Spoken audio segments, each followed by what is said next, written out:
kembali lagi bersama saya Suku Asli Keriting. Ya, Keriting bos. Baik teman-teman, pada video kali ini saya akan mencoba menjawab sebuah pertanyaan dari kolom komentar.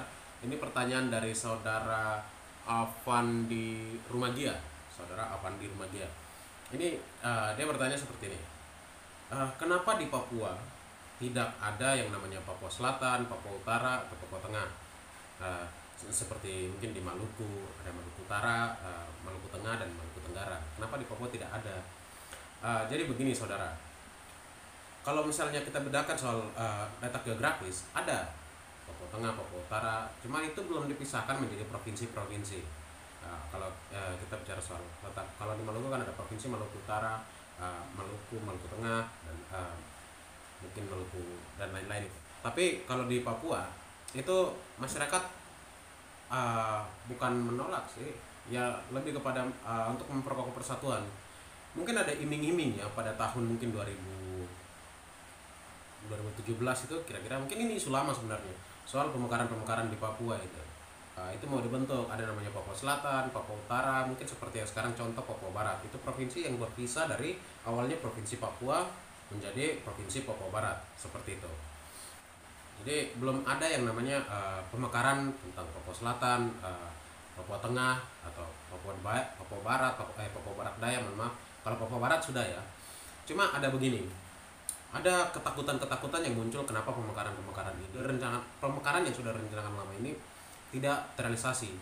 Karena ada penolakan dari masyarakat sendiri tentang pemekaran-pemekaran Papua Selatan, Papua Tengah, dan lain-lain. Mungkin ada beberapa alasan ya kenapa orang Papua itu takut untuk daerahnya itu dimekarkan menjadi pisah-pisah atau memisahkan diri menjadi Papua Tengah, provinsi baru seperti itu. Yang menjadi konyol itu ketika pemerintah pusat itu jarang mendengar suara dari atau aspirasi dari masyarakat itu sendiri, lebih mengutamakan program-program yang mungkin dilancarkan sama pemerintah pusat, sedangkan mendengarkan masyarakat sendiri itu jarang seperti itu. Jadi ya banyak penolakan, ketakutan-ketakutan yang mungkin muncul ya, mungkin ada, saya bisa simpulkan beberapa ketakutan yang mungkin menjadi dasar kenapa masyarakat itu menolak yang namanya pemekaran provinsi Papua ini, Papua Selatan, Papua Tengah, atau Papua dan lain-lain itu. Pertama itu begini, ada dominasi. Ketika Papua Barat saja pemekaran itu ada dominasi penduduk dari luar yang memarginalisasi orang-orang atau masyarakat lokal itu sendiri. Seperti misalnya program lalu itu program transmigrasi itu. Program transmigrasi ini berbondong-bondong orang-orang dari luar Papua itu datang ke sana. Jadi mengisi pemekaran-pemekaran kabupaten-kabupaten baru, provinsi baru di Papua Barat itu, sehingga orang Papua sendiri untuk mengambil bagian itu tidak ada karena porsinya sudah diambil dari masyarakat luar, seperti itu. Kita bicara soal kajian demokrasi ini, penyebaran penduduk Indonesia ini sangat luar biasa. Ketika misalnya kita bicara ke Indonesia Timur sana itu, penduduk non Papua yang ada di Papua itu lebih banyak daripada orang Papua sendiri. Itu soal ini real fakta, data demografi bisa dilihat sendiri, itu dari BPS bisa dilihat sendiri soal persebaran penduduk Indonesia dan Papua itu berbanding, mohon maaf, bukan Indonesia dan Papua sih, penduduk di luar Papua yang datang ke Papua dibandingkan dengan masyarakat atau orang asli Papua sendiri, seperti itu. Marginalisasi ini sering terjadi juga. Jadi misalnya dari ranah politik ini terjadi juga soal berapa kursi yang lebih banyak kursi-kursi dalam politik itu, dalam DPR misalnya, itu lebih banyak dari pendatang daripada orang lokal sendiri. Bahkan bupati, pemilihan kepala daerah itu malah dari luar menduduki posisi-posisi penting, sedangkan orang Papua sendiri itu ya palingan yang mentok-mentok jadi kepala daerah saja lah. Setelah itu wakil dan jajarannya itu dari luar, seperti itu.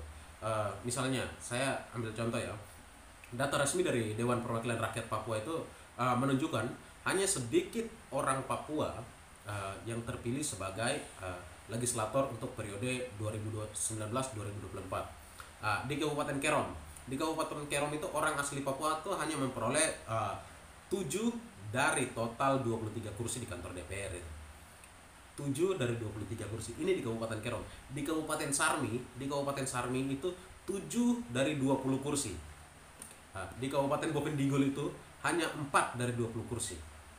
Bovendigul itu kabupaten saya itu eh, hanya 4 orang asli Papua yang menduduki kursi DPR, sedangkan semua sisanya itu dari berapa? 4 berarti 16 itu dari luar. Seperti itu. Di Kabupaten Merauke itu ada 30 kursi, tapi hanya 3 orang asli Papua yang duduk di kantor DPR Merauke. Ini data real dari DPR Papua itu periode tahun 2019-2024. Begitu teman-teman. Jadi kita bicara misalnya mau dimekarkan untuk misalnya Papua Tengah, Papua Selatan, Papua dan lain-lain itu, kita harus pikir soal SDM ini. Ketika misalnya kita buat pemekaran, ini pemekaran provinsi atau daerah ini siapa yang nanti menempati, siapa yang nanti mengisi ketika SDM dari masyarakat lokal itu sendiri tidak mumpuni untuk membangun uh, misalnya daerahnya itu. Seperti itu. Bukan tidak mumpuni sih sebenarnya, tapi program transmigrasi penyebaran demokrasi ini yang mungkin menjadi, saya pikir ya, menjadi momok gitu ya di birokrasi juga, persebaran-persebaran ini. Jadi saling rebutan jabatan, rebutan mayoritas dan lain-lain. Ketiga, selanjutnya itu ada apa namanya ya, ekspansi korporasi dan perampasan tanah adat ini. Ya seperti perusahaan-perusahaan yang masuk itu, sumber daya lainnya mungkin diserbu minyak, mineral dan lain-lain itu.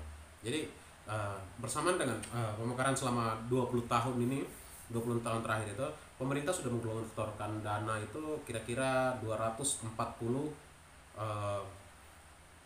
menggelontorkan setidaknya 240 izin tambang, 79 hak pengusahaan hutan itulah, perkebunan sawit misalnya dan lain-lain itu. Akibatnya ya tanah adat itu yang misalnya hutan yang masih rimbun itu semuanya dibersihkan. Ya mungkin nasibnya hampir sama lah seperti teman-teman di Kalimantan seperti itu. Yang keempat ini yang persebaran militerisme dan represif negara ini. Kehadiran militer di Papua itu sangat tinggi ya, lebih banyak mungkin, sangat banyak sekali. Pembentukan daerah baru itu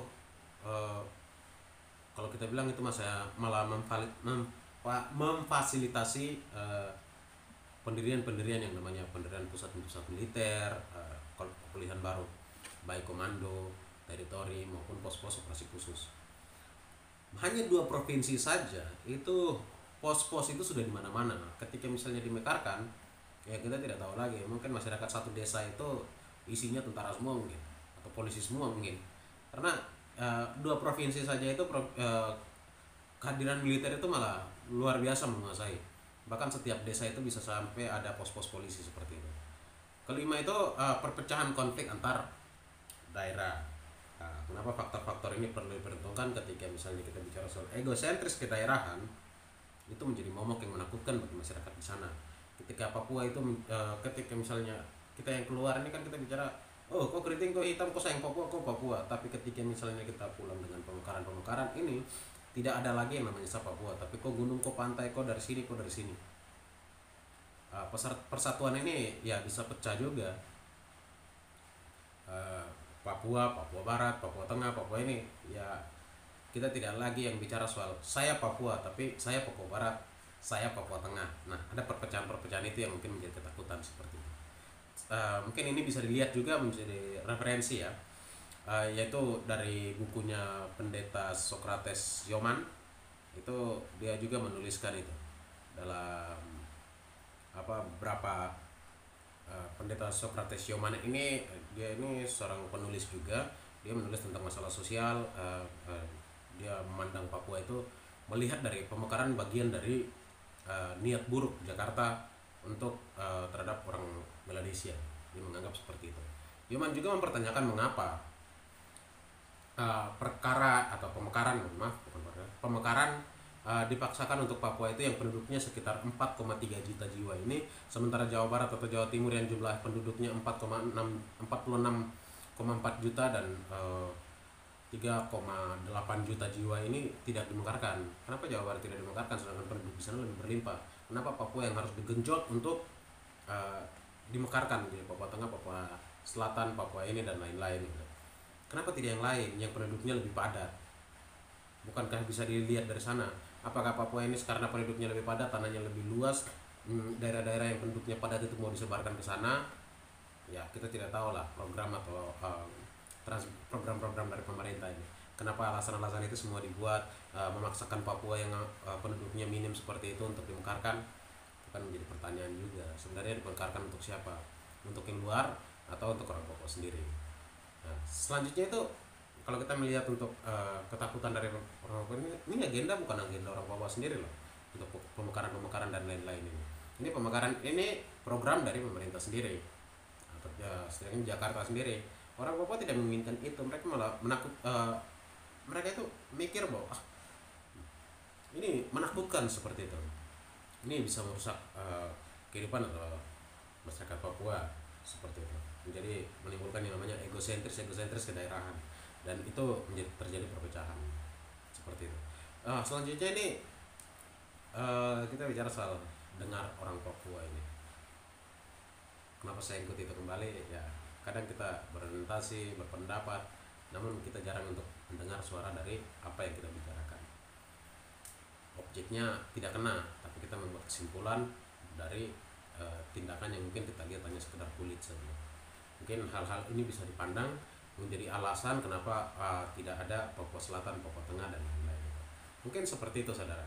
Jadi ada ketakutan-ketakutan yang timbul dalam kehidupan masyarakat Papua, sebuah traumatik, sebuah memori yang pasionis yang hidup dari masa lalu hingga kini, sehingga ketakutan untuk terpecahnya kehancuran, dikuasai dan lain-lain. Untuk mempertahankan diri, kami menggunakan untuk mempertahankan persatuan ini. Kurang lebihnya sekian, apabila ada yang kurang paham dan lain-lain saya mohon maaf. Terima kasih.